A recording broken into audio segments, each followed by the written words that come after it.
et James Noël, poète, qui va nous lire un extrait de son recueil, Pan.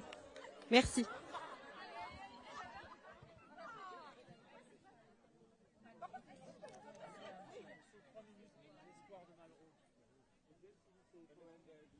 C'est le poème.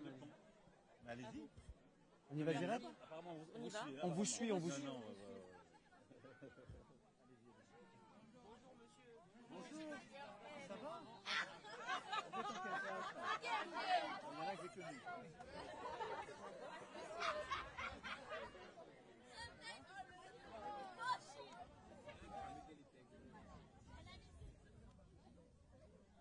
Alors, j'introduis le... Je dis qu'on va lire un extrait de l'espoir, ça va ? Bonjour à toutes et à tous. Donc, nous allons commencer par vous lire un petit extrait de l'espoir de Malraux. Bonsoir, dit Chadet à un chat noir qui le regardait avec méfiance. Il quitta sa table du café de la Grande Ra, tendit la main. Le chat repartit dans la foule et la nuit. Les chats aussi sont libres depuis la Révolution, mais je continue à les dégoûter. Moi, je suis toujours un opprimé. Reviens t'asseoir, tortue, dit Lopez. Les chats sont des saloperies inamicales et peut-être fascistes. Les chiens et les chevaux sont des andouilles. Tu ne peux rien en tirer en sculpture. Le seul animal ami de l'homme est l'aigle des Pyrénées. À mon époque des rapaces, j'avais un aigle des Pyrénées. C'est un oiseau qui ne se nourrit que de serpents. Les serpents coûtent cher. Et comme je ne pouvais pas en barboter au jardin des plantes, j'achetais de la viande bon marché, je la découpais en lanières, je les agitais devant l'aigle, et lui, par gentillesse, il faisait semblant de s'y tromper. Et il les mangeait avec gloutonnerie. Ici Radio Barcelone, dit le haut-parleur. Les canons pris par le peuple sont en position contre la Capitania, où se sont réfugiés les chefs rebelles. Des soldats passèrent, en manches de chemise, entourés de vivas et suivis d'enfants. C'étaient les troupes qui avaient abandonné les officiers fascistes révoltés d'Alcalá de Henares pour passer au peuple. Regarde, tous les gosses qui passent, dit Chadet. Ils sont fous d'orgueil. Il y a quelque chose que j'aime ici. Les hommes sont comme les gosses. Ce que j'aime ressemble toujours aux gosses, de près ou de loin. Tu regardes un homme, tu vois l'enfant en lui, par hasard. Tu es accroché. Regarde-les. Ils sortent tous l'enfant qu'ils cachent d'habitude. Des miliciens ici font des orgies de cure-dents, et d'autres meurent à la Sierra. Et c'est la même chose. En Amérique, on se figure la révolution comme une explosion de colère. Ce qui domine tout en ce moment ici, c'est la bonne humeur. Il n'y a pas que la bonne humeur. Lopez n'était subtil que lorsqu'il parlait d'art. Il ne trouvait pas les mots qu'il cherchait et dit seulement « Écoute. » Les autos passaient à toute vitesse, dans les deux sens, couvertes des énormes initiales blanches des syndicats. Leurs occupants se saluaient du poing, criaient « Salud !» et toute cette foule triomphante semblait unie par ce cri, comme par un cœur constant et fraternel. Chadet ferma les yeux. Tout homme a besoin de trouver un jour son lyrisme, dit-il. Guernicot dit que la plus grande force de la Révolution, c'est l'espoir.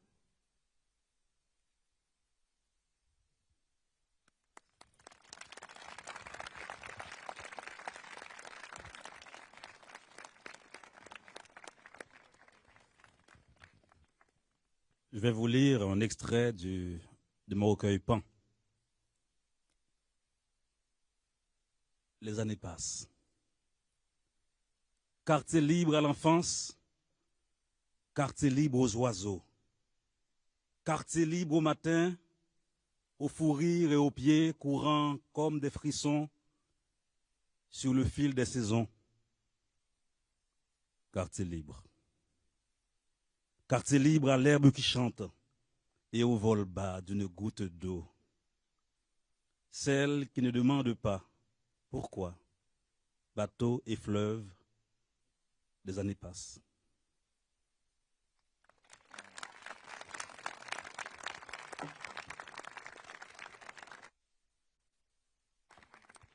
Merci beaucoup. Merci pour Malraux et votre lecture. Merci James pour votre poème. C'est dur de passer après. Je voulais vous dire quelques mots.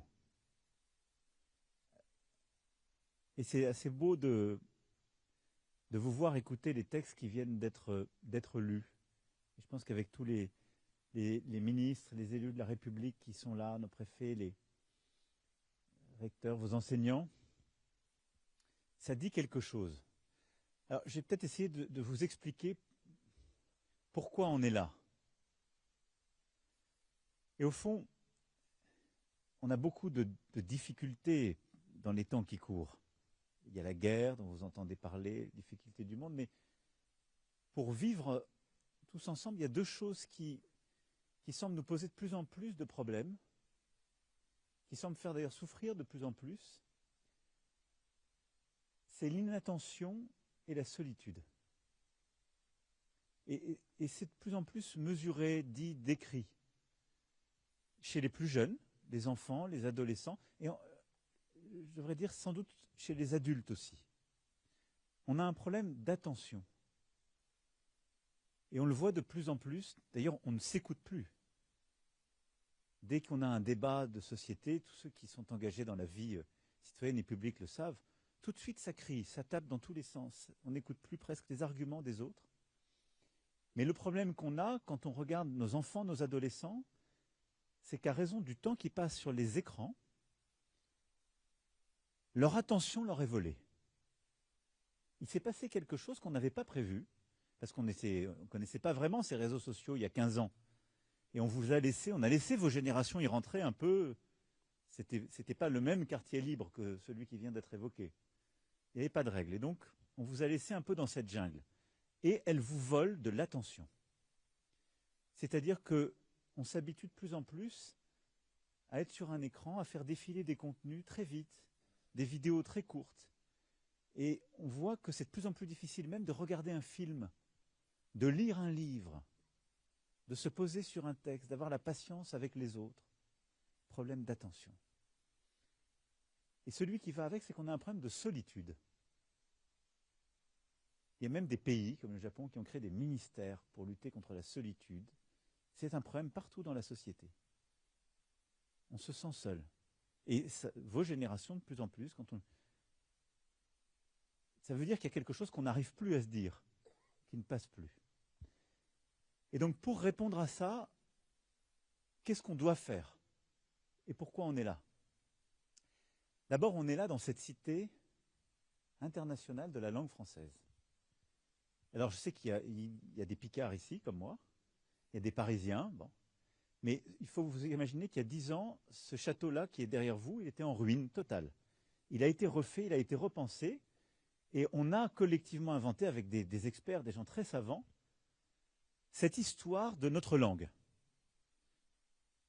À travers les continents, mais au Congo, en Haïti, en Polynésie, on a continué d'inventer le français. Le français est une langue du monde entier. Mais pourquoi on est dans ce lieu par rapport à mon problème d'attention et de solitude? Parce que la langue, c'est ce qui nous lie. C'est ce qui nous permet de nous comprendre. Et donc, ces 10 dernières années, on a fait de ce lieu un musée. Et il faut que vous sachiez que c'est dans ce lieu, ici, au début du XVIe siècle, que François Ier a signé un texte par lequel il a fait du français la langue qui serait celle de l'administration française. Il a unifié le pays par la langue. C'est ça la France. Il y a plein de gens qui se posent de manière régulière la question de savoir qu'est-ce que c'est qu'être français. Est-ce que c'est une question de religion, de race, d'état civil? C'est un projet qui se construit par la langue, par le récit, être français. Ce sont des valeurs, une histoire, des grandes histoires qu'on a écrites ensemble, des grandes histoires qu'on veut écrire ensemble pour la suite, mais c'est une langue. La langue a fait le pays. Et donc ici, en vous perdant à travers la langue française, ces mots, en fait, vous revenez aux sources. Le français, apprendre le français, lire, écrire, faire du théâtre, faire de la BD. J'ai vu tous les ateliers ce matin et je veux vraiment remercier l'ensemble de celles et ceux qui vous ont transmis ce matin, que ce soit sociétaires de la comédie française ou mes compatriotes amiénois pour la bande dessinée, ou Virus pour ce combat verbal, et tous ceux, évidemment, vos professeurs. La langue, c'est ce qui vous lie. Et donc c'est pour ça que ce qu'on veut faire, c'est premièrement dire avant 15 ans, pas de réseaux sociaux. Parce qu'on sait maintenant que ce n'est pas bon. Il faut être préparé. Et il faut plutôt donner du temps pour apprendre, passer du temps avec les autres, se construire.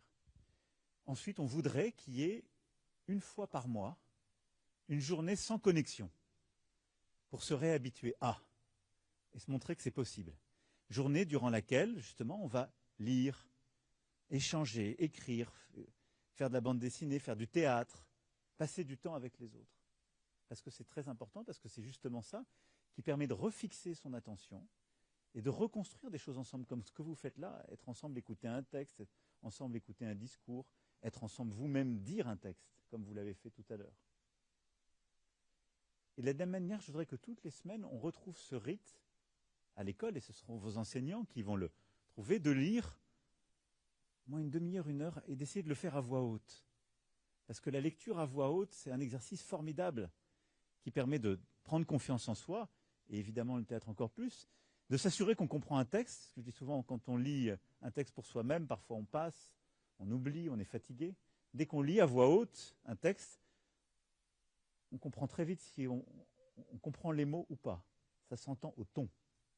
Lire à voix haute pour les autres, c'est super. Et donc la journée sans connexion, une fois par mois, la lecture et la lecture à voix haute chaque semaine.